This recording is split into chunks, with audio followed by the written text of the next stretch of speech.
Okay. Hello, everyone.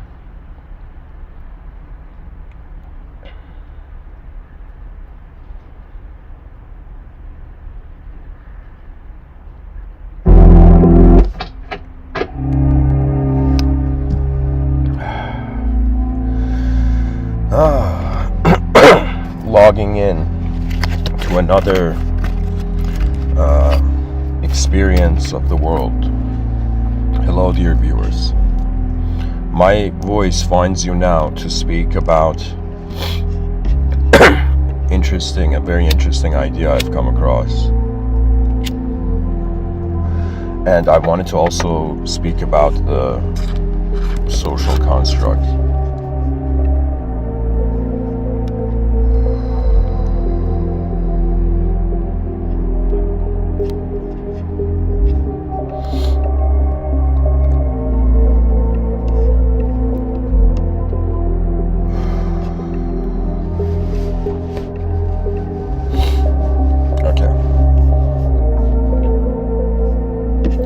So I'm actually gonna bring a text document here.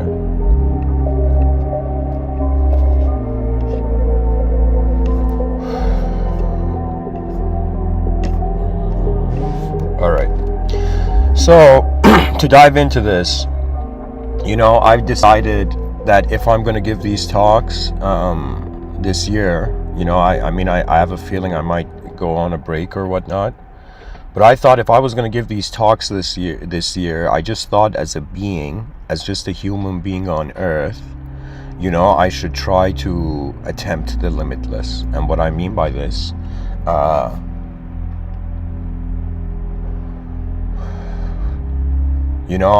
there was a time where oftentimes in these Mr.Within talks, the sentence would come up where I would say, mysticism is not for the faint of heart. But I have realized that our species has such colossal challenges and events that are going to happen in the future that the quicker we adjust ourselves with the intensities of other dimensions, it's like it's a benefit. So now for the viewers to look at the screen.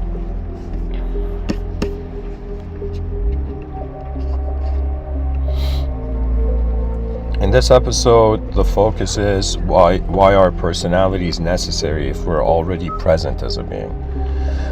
Or if we're already presently being. That's another way I wanted to write the title.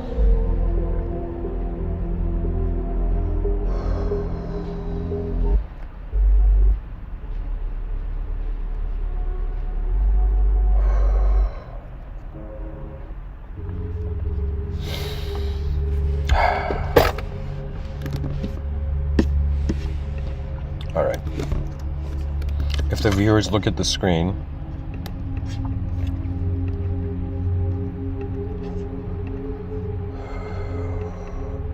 remember an advice to writers, always use Courier Neo as a font.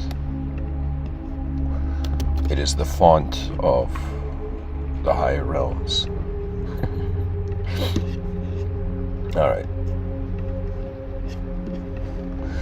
So the idea of why our personality is necessary if we're already present as a being. Now the question comes, is it a good question or is it a bad question? So in some sense, where does this question lead? Why are personalities necessary if we're already present as a being?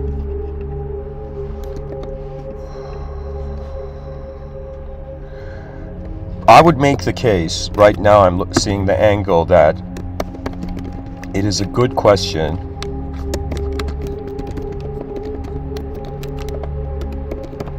because it questions the purpose of ideological living. The purpose of it's a good question because it questions the purpose of ideological living in the presence of experiential living. Something that's a very important thing to contrast, dear viewers. This is very important to know in knowledge. And if you're honestly seeking,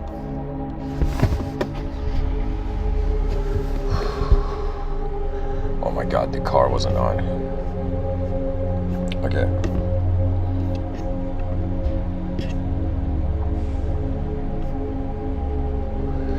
So is it a good question? Because it questions the purpose of ideological living in the presence of existential reality. It makes us wonder what personalities, what use, it makes us wonder what use personalities have.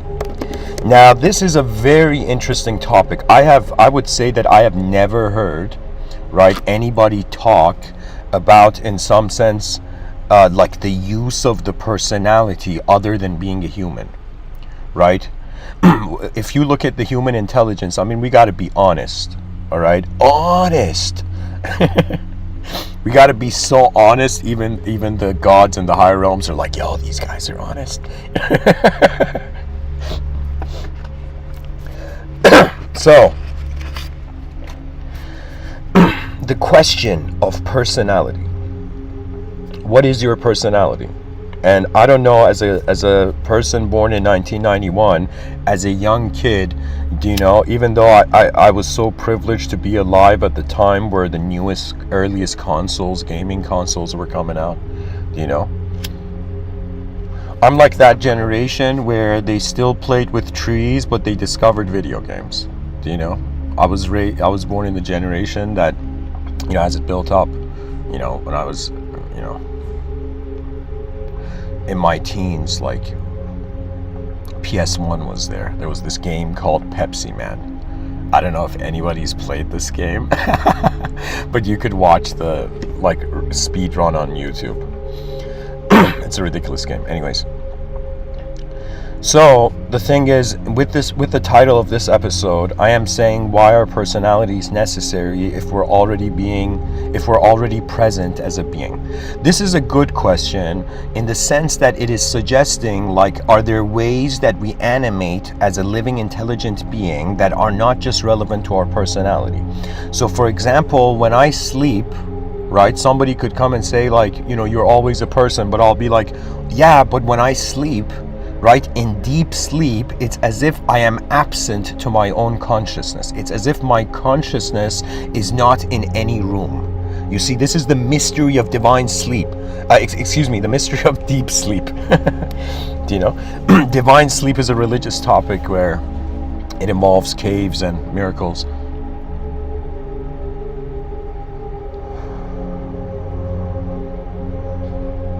But what I'm trying to tell the dear viewers is that we are being people, and we're wondering what is the utility of the energy that we are. We are, like, on some level, if you strip away, if you forget about a person's personality, name, past, and you just look at them, they're just like a moment of existence. Do you know?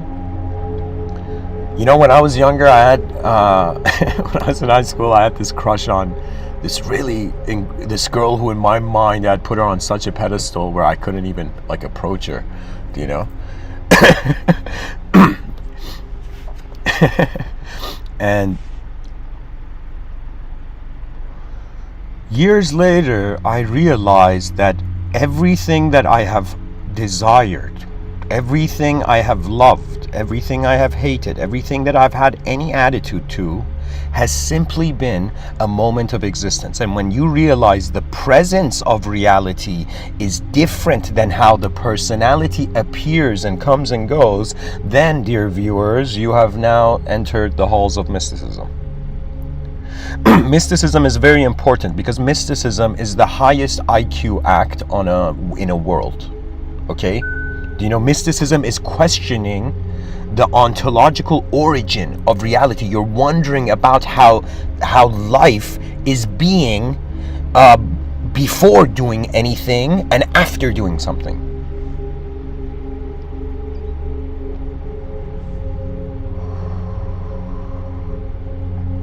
You know, there was a time where I thought, like, you know, if I'm not in love with, like, anyone, okay, then could it be that I'm in love with something I don't know? Do you know?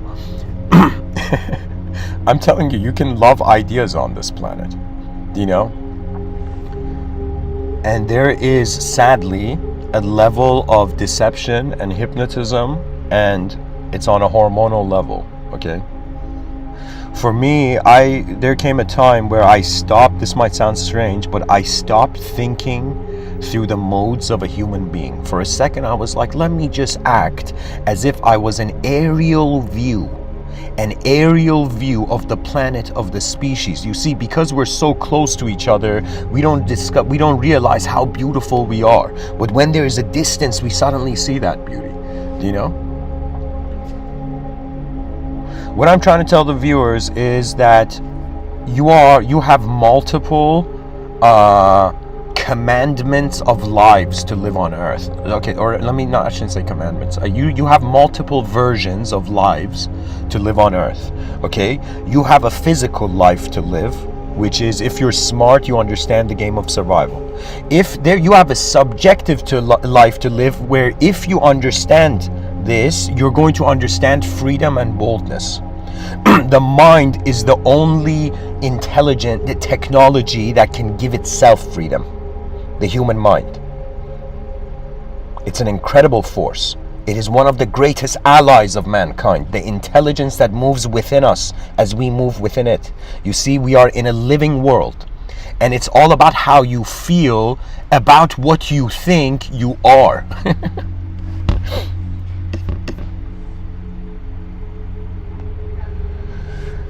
And you know, because I'm alive once, if I was an immortal being right now, I'd be like, okay, you know, the world doesn't need to unveil itself. It doesn't need to look for truth, because it's infinite, endless. You know, it's like an eternal being is like the lazy man's dissolution. Do you know what I mean?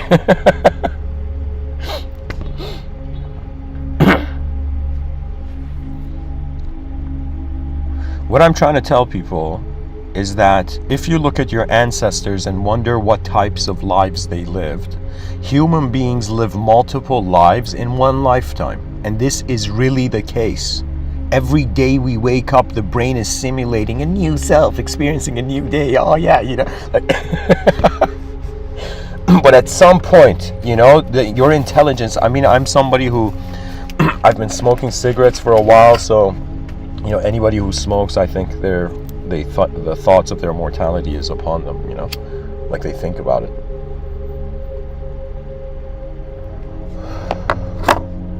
And so I'll go back to the topic here.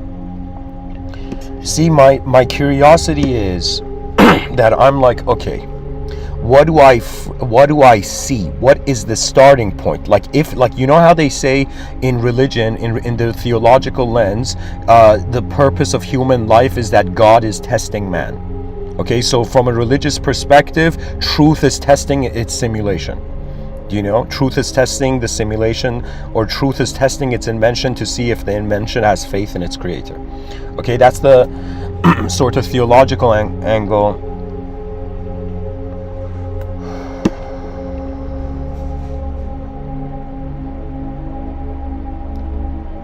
See, like I'm thinking about my ancestors, right?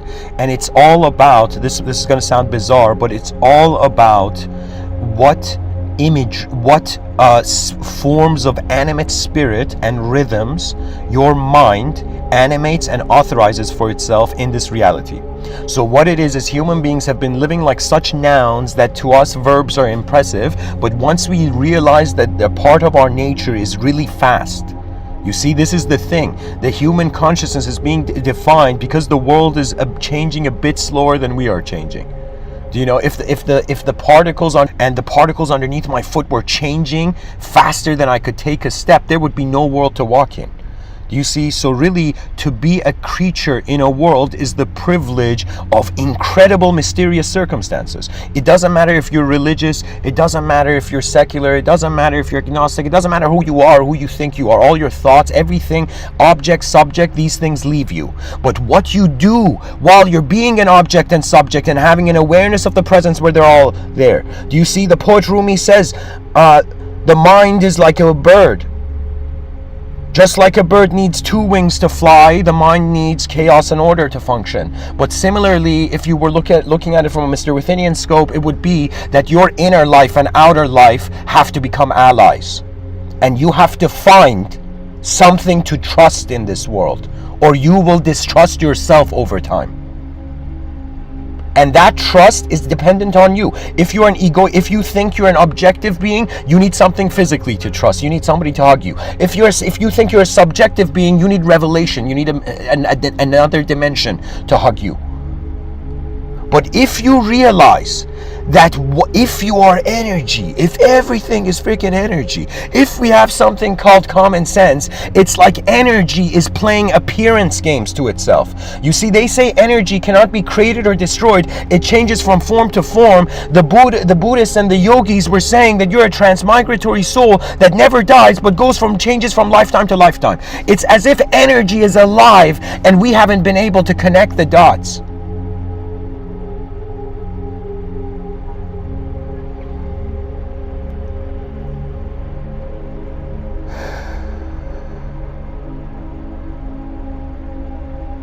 You know, there was a scene. This is one of the most incredible scenes of dialogue I've seen in film. I understand Martin Scorsese doesn't like the Avengers, but there was a scene where Thanos is grabbing Iron Man and he says, "You're not the only one cursed with knowledge." Do you know? And that sentence was so deep that the whole time the film was playing, I was just thinking about that sentence. You know, what it means is that what the curse of knowledge from Thanos' perspective was when he was saying that to Iron Man, what that phrase or idiom, that idea suggests, is simply that the more you know, the more you can fear. People think knowledge dispels fear. Yes, it dispels fear, the short-term fear, but it makes the world bigger. So it's this strange thing even Socrates understood, where he said the only true knowledge, the only true wisdom is to know that you know nothing. Why? Because this dude realized the limitations of self. You see, the issue with reality from a transcendental perspective is that truth is misacknowledging itself. Because what else can be here? Do you know that means, let's say somebody says, "Yo, I created the concept of truth," and we're like, "Yo, let's clap for you. He created the concept of truth." But what is this concept of truth? It is where you are. Have you noticed, dear viewer, where you are becomes your truth? And you know, we get convinced by our own thoughts. Like, think about it. What kind of an advanced being do you have to be that you can wake up from multiple simulations in one life? That means, you know, like right now, we're kind of blessed. Let me tell you, I mean, the future generations, we're going to make sure they're blessed too. But the thing is, we're blessed right now because our cyber lives are not possessive. Right now, in technology media, it's possessing the person's attention, but it's not possessing the person's self. It's not moving your attention for you. Your attention is looking at it moving, at technology moving. But in the future, when cyberspace, like, here's the thing, certain revolutions are going to happen and people are going to realize that the brain that's working with waves, it can also receive waves. So what I'm trying to say is that pretty much two schools of thought are going to approach, where we're going to be like, should we allow technology to break the walls of the kingdom of the skull? Do you know? Should the you know, just like Attack on Titan, should the walls break and technology interfere with something that is truly naturally administrating itself? Because let me tell you what's going on. Even though mankind, you know, honors the divine, bows to the divine, but the divine, the logos, is artificializing man. And I was like, why? Why does another dimensional force, if potentiality, hypothetically, if there was an interdimensional force, why would that interdimensional force need to interfere with the selection process of the human soul, with the human species? Do you see, like, if you want to look at the responsibility of an individual, you're like, okay, man, you're an individual, deal with yourself. But when you look at the responsibility of a species, it means not only our heart matters to us, not only our mind, but the hearts and minds of our species, the bodies of our species. You are a collective being in disguise as an individual.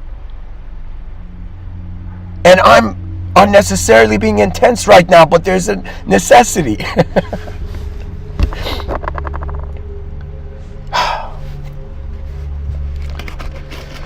You know, I think if I was born like really back in the day, during times where people fought with swords and shields,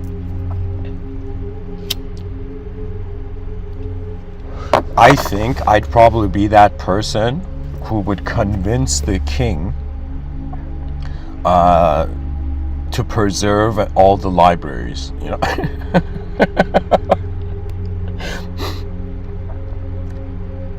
Guys, there's so many incredible stories of sacred human beings. And if anybody has seen anything, let's say through my presence, how my presence comes across, let me tell you, this is the law of the universe. Greatness walks in the presence of greater greatness. Every person you see that successfully displays an ability has lived in a reality where that reality was outside of their ability. They brought it into their ability. So it's a very important question. Why are personalities necessary if everything on an energetic level is being? And let me tell you why personalities are necessary. Personalities are the luxury. Are like having a personality is the Ferrari, having a Ferrari for a multidimensional being. For a being that knows that the true essence of its being is not just conditional. Do you see? That's the beautiful thing about duality. The moment a conditional world appears, you're like, what is this? There is night and day. There is good and bad. Do you know there's black and white? But there is also the conceivable and the inconceivable. There is the visible and the invisible. There is the objective and the subjective. There's so many different textures of how many different ways man's mind is holding the moment. That we are multidimensional within the singular presence of the universal being. That means anybody who has had any experience of non-dualism or any sort of samadhi oneness, let me tell you what's going on. A universal being has welcomed you into their mind.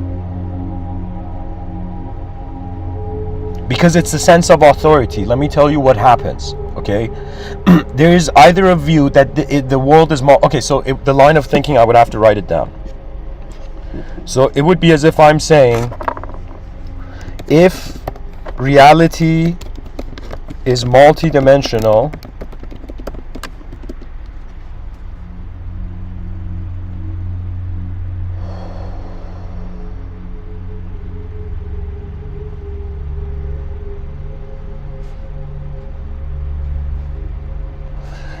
and then we say if the world is multidimensional, okay, I mean, when I say if reality here, let's say if the being is multidimensional, if the world is being multidimensional, okay, let me see how else I can write this. So this is the view, right? So let's say there are three levels to self-acknowledgement.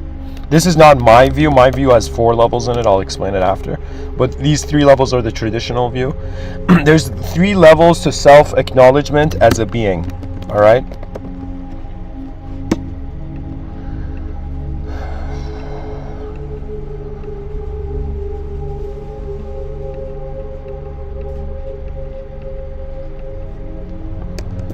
So, the first level, okay? Here, I'll just write it. There is a self, which is, we call it your individual self, okay? Another term for this would be your self in time. So there's an individual self. This individual self started from your birth to your, and by the way, dear viewers, you know, you can act as just somebody who's just watching, right? You can be an observer, or you can also have the privilege of, like, I'm brainstorming here, right? So people can, you know, get involved and, you know, share stuff and whatnot. I'm saying that it's like, you know, what I'm doing alone can be publicly accessed. Individual self in time, it's your sense of self that started, your sense of self that started from your birth to your death. Okay, so the dash between the dates on the gravestone. So there's your individual self. This is very important to realize, dear viewers. Okay. And then we have your universal self. So your individual self, self in time, self in a universe, in a world. The universal self. Why do you think I'm telling people to talking about mysticism? Because when you realize your universal self, you will have authorizations of ability within you that, if you abide by your decency resonance, will automatically activate. You see, if the being feels worthy, it will give itself paradise instantly. But if it feels unworthy, as if it has built within it a sort of reality check, you know. So the universal self, okay, is your sense, the self, your sense of, it's pretty much the birth of the universe, of the world, and the end of the world. So what does your universal self mean? Your universal self perhaps doesn't have a human purpose. So I'll give you a very incredible metaphor, the way it was introduced to me, intuitively, internally.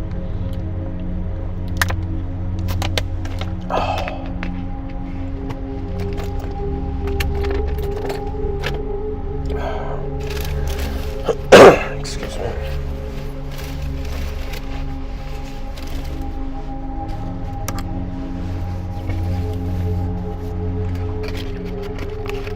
Pretty much your universal self is your timeless self. It's your self that is the experience of the world. So you're a self like on earth experiencing reality. Now imagine you were the world experiencing all the senses of self in it. Your universal self is like the branch of the tree, and your individual self in this lifetime is like one of the leaves on this tree. And there's multiple leaves, there's multiple realities. Do you know? Believe it or not, there isn't just one Mr. Within.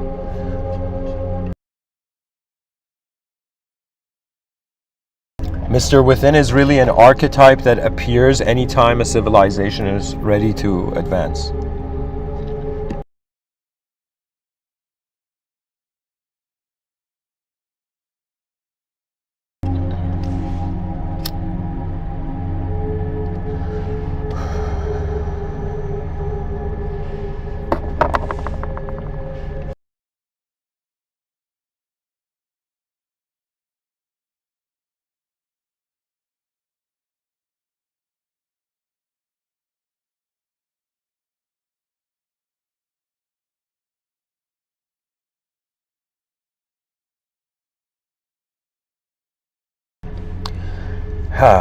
So your universal self, it's from the beginning of the world to the end of the world. Okay, it's that self, that awareness. You know, and then there is the third level, your inconceivable self, or you can say, your universal self is still in time, but it's in the time of the universe. So it's universal time, okay? Universal time. And then there's an inconceivable self, and that your inconceivable self can also be said to be your unknown self, or this is actually your timeless self. So this is your sense of being that was never born, that cannot die. It's bizarre because it can't be a verb and a noun if it doesn't change. So the only thing that the conscious souls, the conscious beings, creatures on this planet have realized is that it's a witnessing force from within. Which means that your reality is being broadcasted within you. That means you're experiencing life internally, even though you think you're in an external place.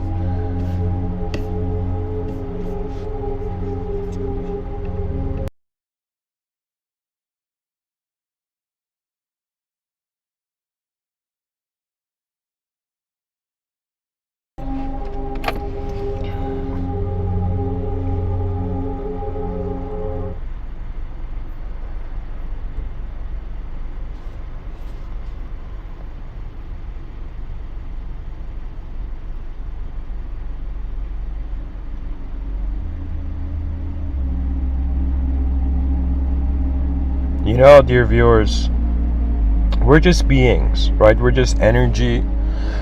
Compared to other species, like if you want to understand human purpose, it's very easy. Just contrast with different dimensions. I looked at enough squirrels and birds giving these Mr. Within talks outdoors that I have realized lesser species are not suffering the way the human being is. You can say maybe 80% of human suffering is psychological. It's abstract. Do you know? Because when it comes to existence, it has no comparison point. Existence is a present experience. Right? So it's as if when a person is existing, let's say you're a child, right, born in a poverty-stricken country, you're a child born in, like, let's say you're a daughter of a trillionaire, and let's say you're a daughter of a king, and you're the son of a peasant. Back in the day. And it's as if these children, on a level of being children without having egos, are just being raw engagements with reality on an energetic level. You see, the purity of children is that their faith in energetic expression is not contaminated by ideological doubt. That means, this might be hilarious, but some of those kids in school who didn't learn at all, who weren't paying attention, actually perhaps retained a certain amount of faith in their energetic expression of life, right? Sometimes I thought, like, let's say a student does a good thing on like an exam, right? Let's say there's a kid in grade 9. He writes an exam and the teacher gives him an A, and the teacher says, "Good job." I think that shit is poison. I think the teacher's giving the kid an A and being like, "Good job, you got an A," like giving that kid abstract pride, is bullshit. And let me tell you why. Not that it's like we shouldn't motivate, but I'm saying it should be that is not the bar. You see, one of the biggest reasons I would say, most likely they'll either find this out or they found it out already in research studies, but the biggest reason I would say university students drop out, from university, is because their mind is not living in their future. Their mind is just living in the present, and in the present, emotional gratification is like fun. Who doesn't want to party after a long day? Do you know what I'm saying? I'm not like really a party animal, but I'm saying, like, I understand the feeling.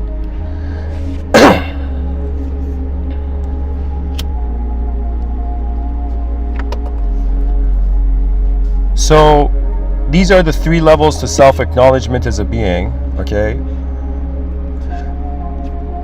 This is the traditional mystical spiritualist view, I would say. Like if you see anybody who's like doing spiritual rituals or even esoteric rituals, in the shadows or whatever, they're all trying to access their universal self, but they don't understand the universal self selects the authentic, honest, and decent because it wants high quality expressions, right? That means it's hilarious. Those people who don't want things are perfect for the things, that they don't want, actually.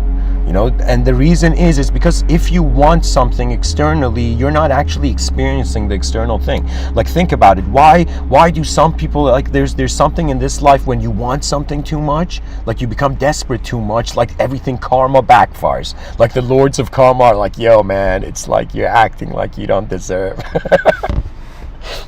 And I thought, why is this so? And I realized because if a person, desperation means incredible narcissism. That means anybody who's desperate, you're a narcissist with, like, commando gear in the forest,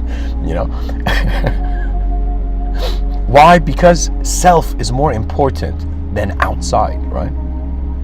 This is the thing. When the outside becomes more important than the inside, right? It's like, something's off. When the inside becomes more important than the outside, something's off. But when both are synchronized, like the wings of a bird flying in an unknown sky, the knowledge of our eyes becomes the dreams of the future sunrise. You see, the greatness of the future generations is that they're awaiting us to activate them. Do you know? Like, this might be a hilarious thing, because if we make the argument that the soul is timeless, and if I think that I'm going to have children in the future, then there would be this argument, metaphysical argument, that my timeless beings that will be my children in the future are timelessly acknowledging me now. Do you know? It's as if we think we're alone because we think. We think we're the thought, you know? But when you look at life is not even something you can individualize too much. It's like a collective event. It's like an orchestra, and you're one of the instruments trying to figure out how your DNA can contribute to the melody.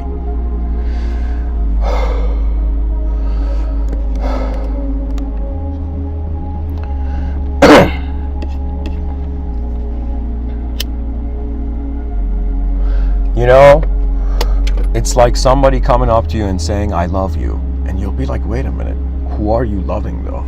Like, who do you see? Do you know, that's the thing I understood in high school with my crush, right? I had idolized this girl in my mind, and then she behaved in a certain way that was so opposite to the way I had idolized her that it was like I suddenly snapped out of my self-simulation. Do you know? Because that's the nature of things, right? We're creatures that, it's like, to be a human being is like you're in advanced technology, but you don't know how you're being this advanced technology, right? And so you experience, and the experience is your teacher. You know, there was a time where I thought, yo, why is it like, you know, some people are, you know, having that experience in life and others are not having, like, what is this? Why are there so many different states of mind, of human frameworks of perception? And then I realized, you know what it is? We are seeds in the soil, like, trying to grow. We are flowers in a garden. And the garden is called existence.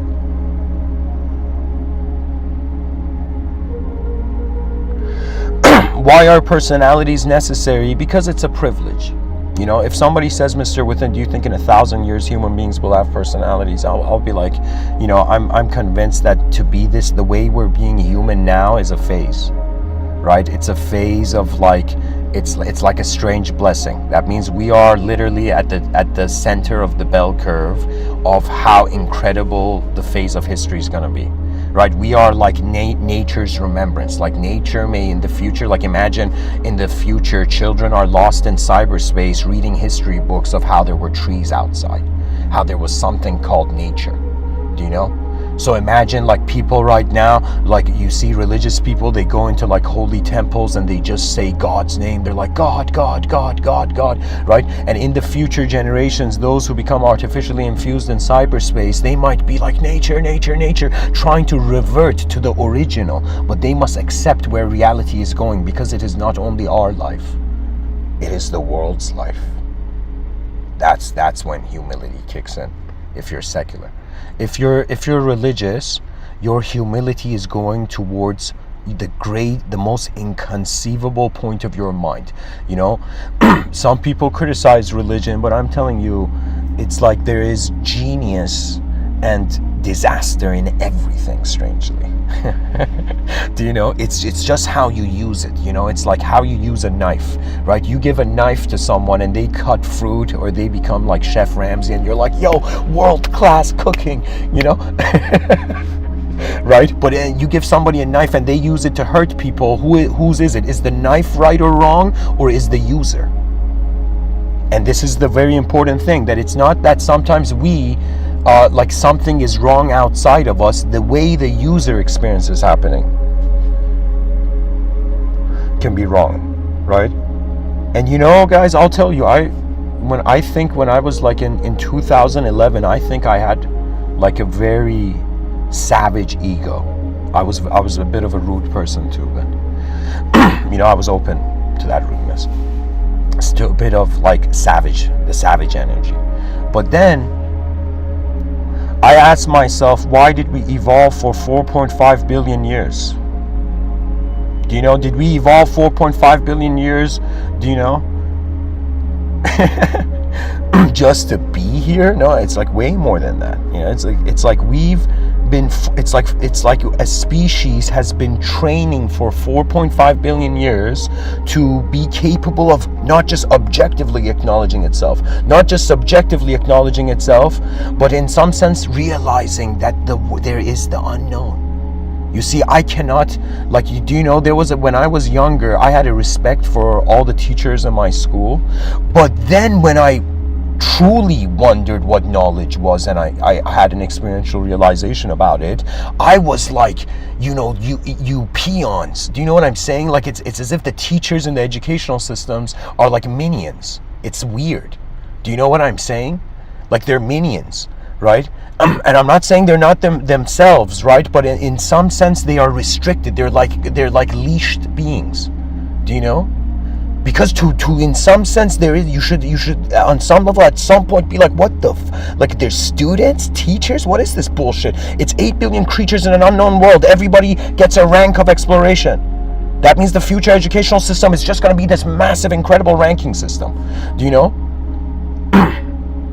Even video games are ahead of the educational system. Some video games they have like a, what is it, like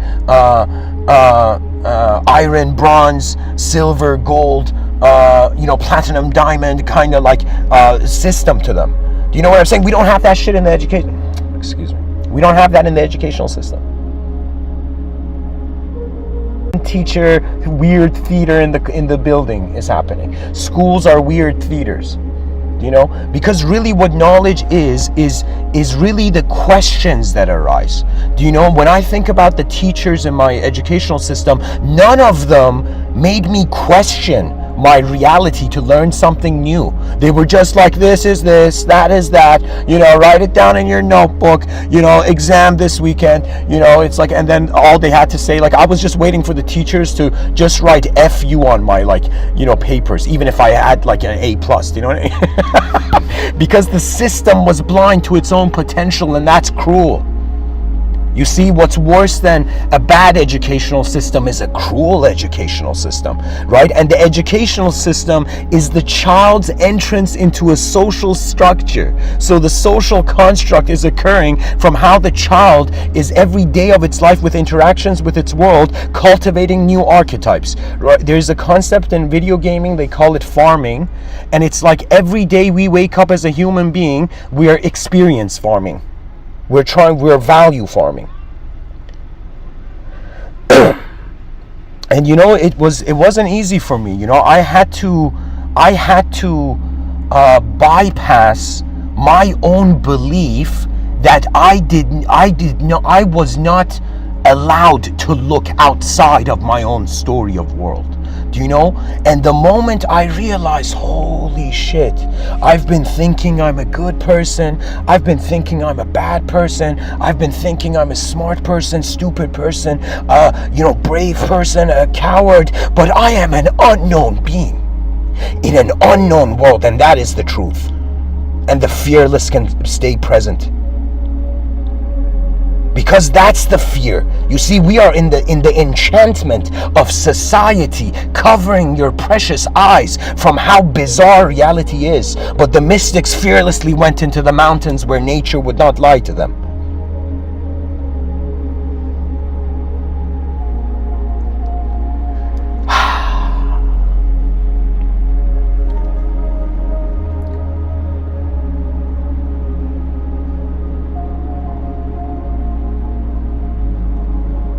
Imagine a lion roars and there was nothing, let's say there's a group of lions and there's nothing there, like there's no animals there, and that one of the lions just roars, right? And then all the other lions are like, why did you roar? There's nobody to intimidate. There's nothing to try to intimidate and show fear. And then the lion was like, I roared because I felt I had to, because it is my nature. You see, your true nature is where you get to when your ego gets defeated. When your sense of a self gets defeated, you revert to your honest, simpler self. And what it means is humility is a step back, usually. Because what is it? I mean, we're in this world, think about it. There's 8 billion creatures, just like a multiplayer online game, one outer realm, 8 billion physical creatures. Each creature has their own experience of the world, which which technically means that there's 8 billion inner versions of Earth, and there's 8 billion senses of physical self in one physical world. So one outer physical server and 8 billion internal private servers. Okay? So now what does the human being do? He's like, okay, I gotta either run with my beliefs, or I gotta run with the beliefs of some other person, or I gotta, trust that or trust this. And like human beings nowadays, what are they doing? They're truth hopping. Everybody's freaking truth hopping. You look at the New Age community, the person goes to one guru, oh, enlightened guru, grace me with your knowledge. And the guru graces the person with their knowledge, and they're like, thanks, I'm gonna go to the next stand. Oh man, we are the funniest creatures in the universe, Can you imagine, I'm going to create a hypothetical playful story here. That means I'm playfully saying this. Imagine a philosopher died and went to heaven. And this philosopher found himself at the pearly gates, and then, like an angel or a voice of truth, let's say, comes to this guy and says, do you believe like you deserve to go to heaven? Like you were a philosopher in your life. Do you believe you should go to heaven? Do you even believe in heaven? I mean, right? And the person's like, why should you go to heaven? Imagine the philosophers at the pearly gates, and the voice, the angel or whatever says, why should I let you in? Right? And the philosopher thinks for a while, right? And the philosopher thinks like, God in religion is said to be all forgiving, so theoretically, like, everybody's worthy of being forgiven, right? So that means everybody has access to the pearly gates. But then the philosopher's like, why not though? Maybe I did some good things that I didn't know. So the philosopher says, why not? Right? And the voice at the pearly gates is like, we've never had that answer before. Okay, go in. This is a technical difficulty.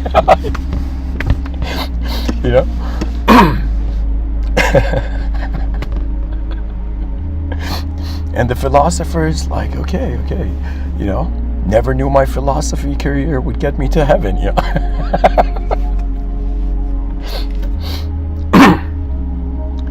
Dear viewers, love means trust. Trust can be attained with honesty. Spirituality means the relationship of a self with others. The social construct refers to the self with the world. Spirituality is the relationship of your consciousness with how it's being the world of your experience and reality.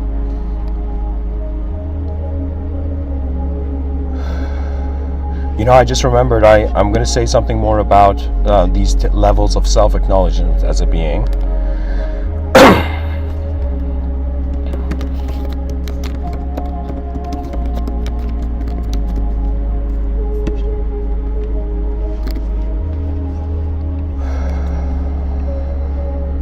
Okay, so viewers, those who've been, listening to my, certain theories I share in these talks. Pretty much the attitude is we honor those who have come before us, and we carry on their work, And I would see myself as a sort of example of someone who is carrying on the work of previous advanced communicators in this realm.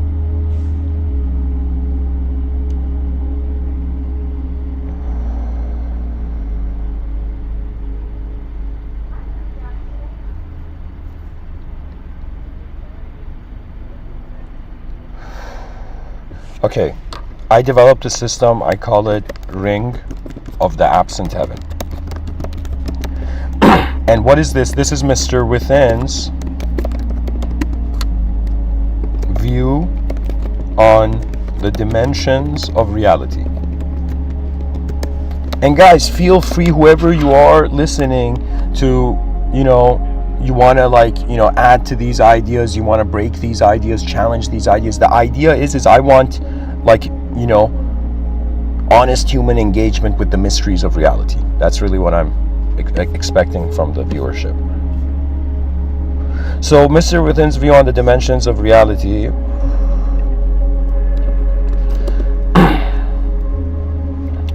Very simple, guys. If somebody wants to know my method, my system, the system I designed, 0, 1, 2, infinity. I put 8, but imagine that's the infinity symbol, okay? Here, I'll just write infinity symbol.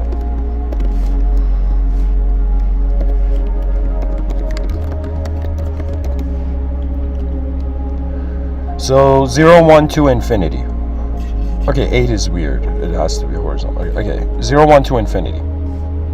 So I am a person who I play games, okay, and games internally, like from a philosophical articulation standpoint, okay. So what I mean by this is that I was like, okay, let me for a second forget everybody on the planet except all the great philosophers and the great caretakers of the human intelligence, or the mysteries of it, you know.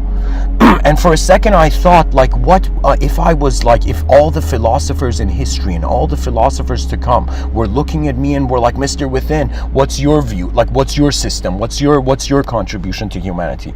I would say this would be one of those findings, okay, where I would say 0, 1 to infinity. And the reason I call it ring of the absent heaven is because these are seasons to reality, okay. So what this means is that I sat down and I was like, okay, let me just for a second not just think like a novelist trying to create a being, right, in a story, and being like, what kinds and types of beings can I create, right? People don't know this, but I have a hidden life of a sci-fi writer, you know. There's you can't talk about the advanced civilization, you know, without pretty much if the Mr. Within talks are engaging the viewership of the present, the sci-fi is how far I've envisioned in the future as a being. Like I'm pretty much like revealing the furthest edges of my imagination at the time. But anyways, the 0, 1, 2, what does this mean? So this means that there is the void, okay, and there is the void self. All right, this is how nothing is being. That's it. So there is the void self, your void self, okay? There is the singularity,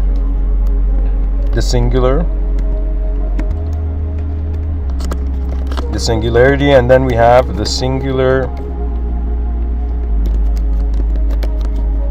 self, which is your identity, your body. You can see many things. You could even see like universal oneness. Anything that has to do with a singularity or a sort of oneness idea, this is a dimension. This is how everything is being, pretty much.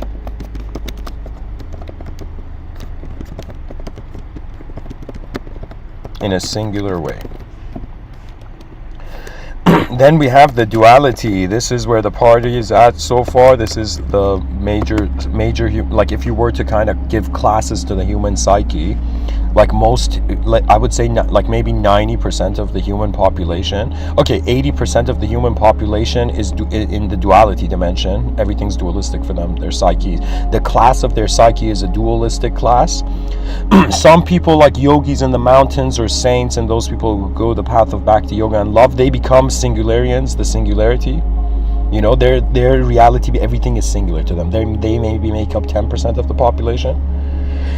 And then the other 10%, maybe the other 9%, I would say, is like void beings. These are senses, these are beings that have no sense of self.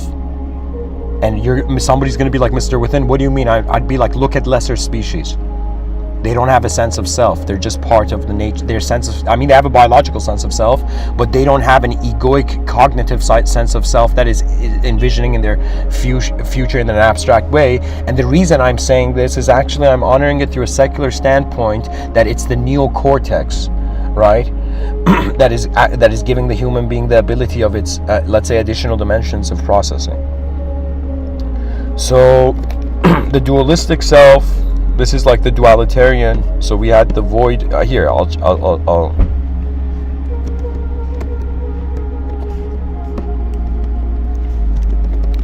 the voidists. Some people are voidists.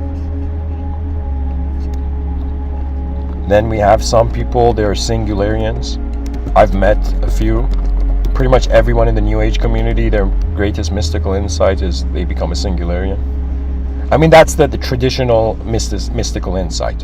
Traditional truth was that you get out of a dualistic simulation by realizing everything is singular, something like that. So we have the singular self, the singularians, and then the dualitarians.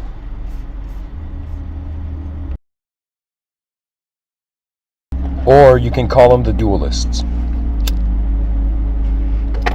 So this is the dualistic self, the dualitarians,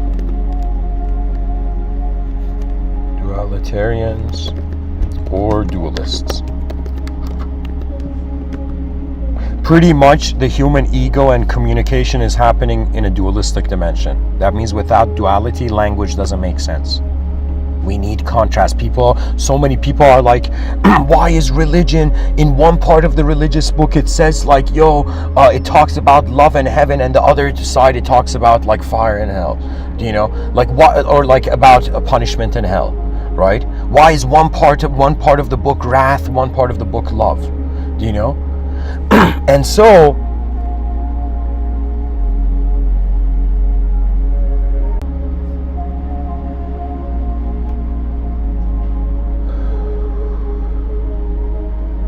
I don't know how to say it, but it's like to be a dualist is like to be a creature in life and death. Okay, to the voidist, there is no self to die, no world to break. To the singularian, there is a self, there is a world, but they're both the same. To the dualitarian, the self and the world are separate. So this is how self and world are separate. And then we have what I have termed, I think I'm one of the first maybe to term this. I've talked about everything I'm saying here, by the way, guys, I've talked about in other talks. The infinity,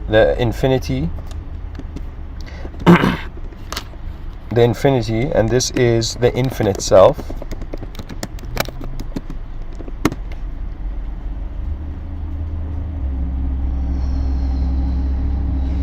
So this would be a primordial state, primordial state, and this would be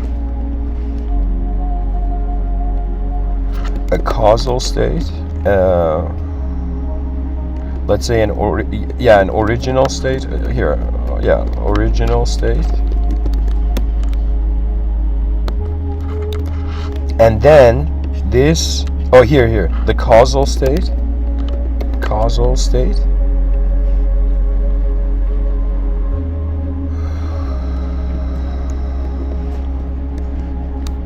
And this is a separate state. I mean, how should I write it?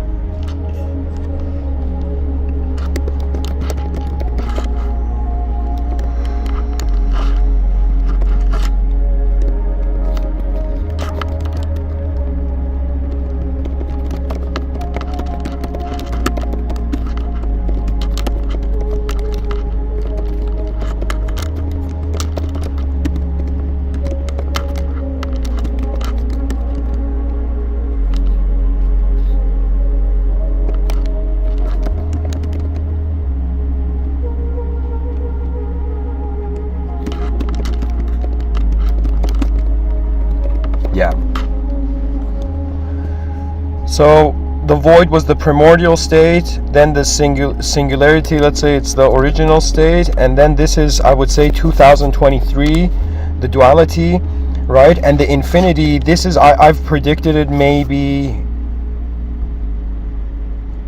okay, this would be, I'll give it 1,000 to 2,000 years from now.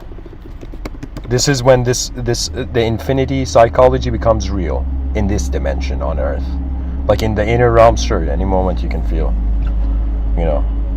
what you animate. But when it comes to presence, it's as if we're looking for something that is deeper than our own mind. We're looking at the presence of intelligence and its interaction with reality and how it's emerging as a self in a world. And then we're like, okay, so there's a self in a world, and then what are the options? There's an unknown world, an unknown self, known world, known self. You know, it's literally like existence is a point, and experience is all the lines we're drawing through it. You know. And so that point has no origin. So it's as if like something timeless is intersecting worlds within itself. Do you know? Or this might sound strange, but God is the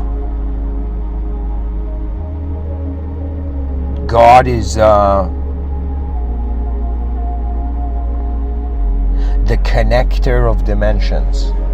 I don't know how to say it. It's in the presence of intelligence. So like these thoughts that I'm saying, they're animating in the presence of my, let's say, soul's, my unknown self's, my inner witnessing force, right? So what I'm saying is it's as if content still is not alone. Consciousness accompanies stuff. Do you know? Consciousness accompanies shape. So where there's shape, minds usually tend to appear. Now or minds are already there, right? So the question comes that if the world is existing, you know what I'm saying? I'm saying like one way is you look at it like everything's physical. Another way you look at it, are we in the mind of like a world organism? Do you know what I'm saying?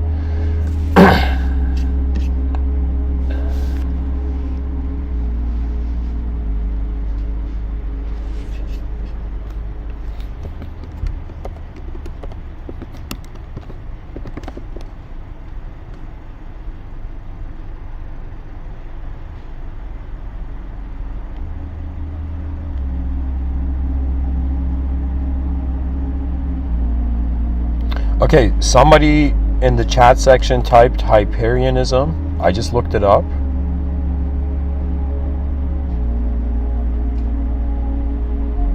Oh my god, yeah.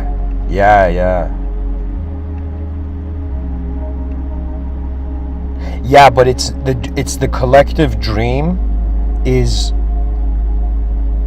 what is a dream to the past is like a reality to the future. I don't know how to say it. It's as if like we think we're these individuals like in an evolutionary chart, but I think it's more like vertical raindrops falling into a horizontal ocean. The future is the horizontal ocean. When that point is reached, I call it advancement beyond the language threshold. That's when you are not, you don't need to be a being. You don't have to be a shape to be a being anymore. Right now, consciousness is requiring shape to know its being.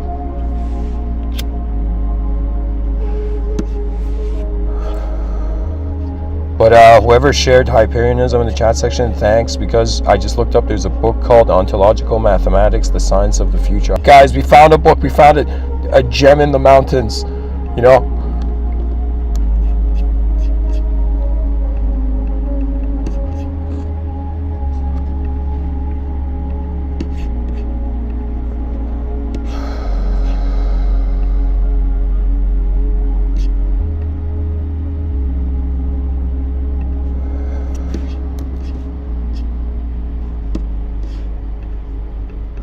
Alright guys, random book discovery. Go read that book. I haven't read it, but you know, we found something here.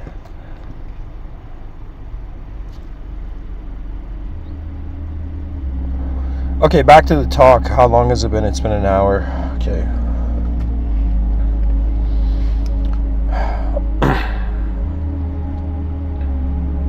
You know guys, this week has been so transformative for me, where maybe in this 1 week, like this last week, I've had psychological transformations that maybe in the past like 8 years it was completely different. Do you know what I'm saying?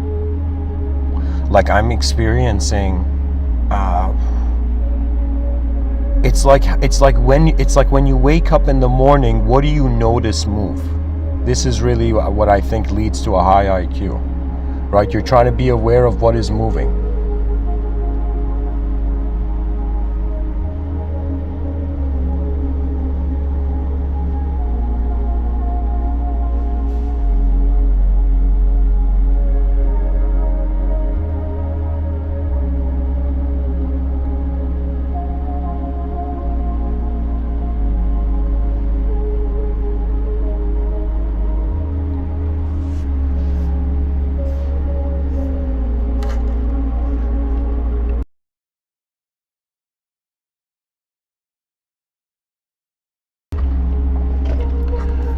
You know, guys, I might interview this author maybe in the future.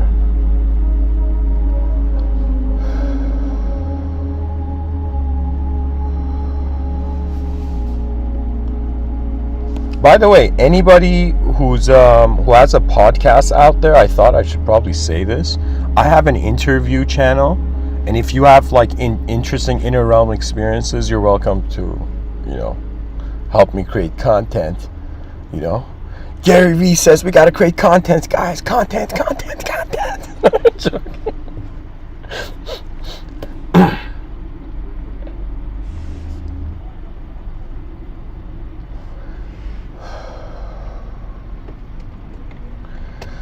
All right, let's take this somewhere. Let's look at the wallpaper.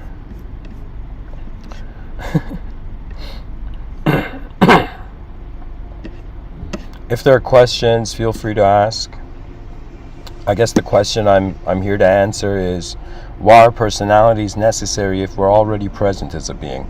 If our presence is enough, then the personality is unnecessary. But if we realize that our presence is eternal, imagine you're someone who's looking for spiritual truth, and you ran after spiritual truth. You went to the Himalayas, you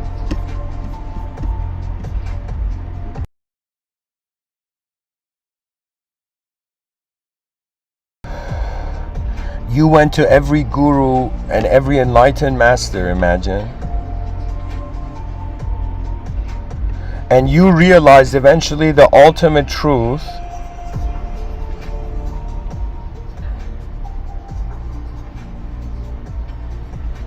Sorry guys, my attention just drifted. This song is faster than my inner realms right now.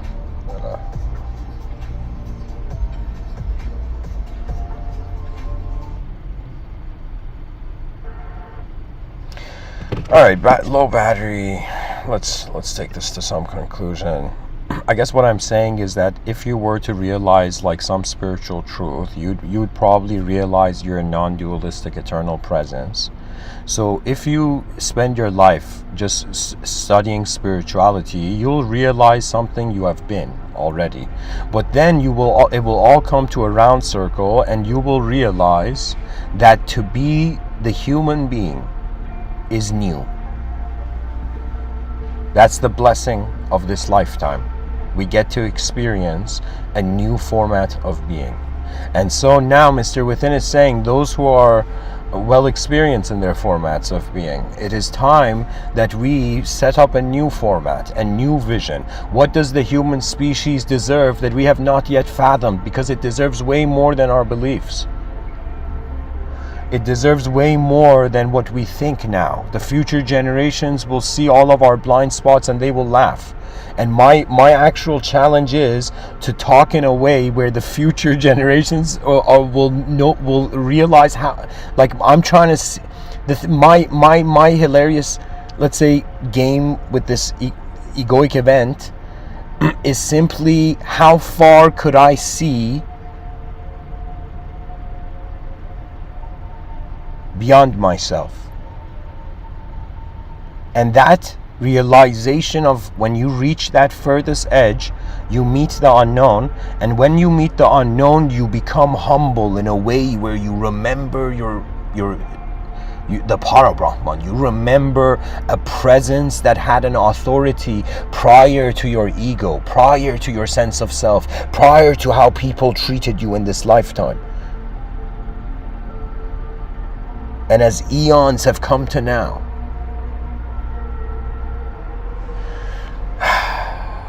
an advanced civilization dawns. Rise, mankind, rise. Thank you for listening. Much blessings and namaste.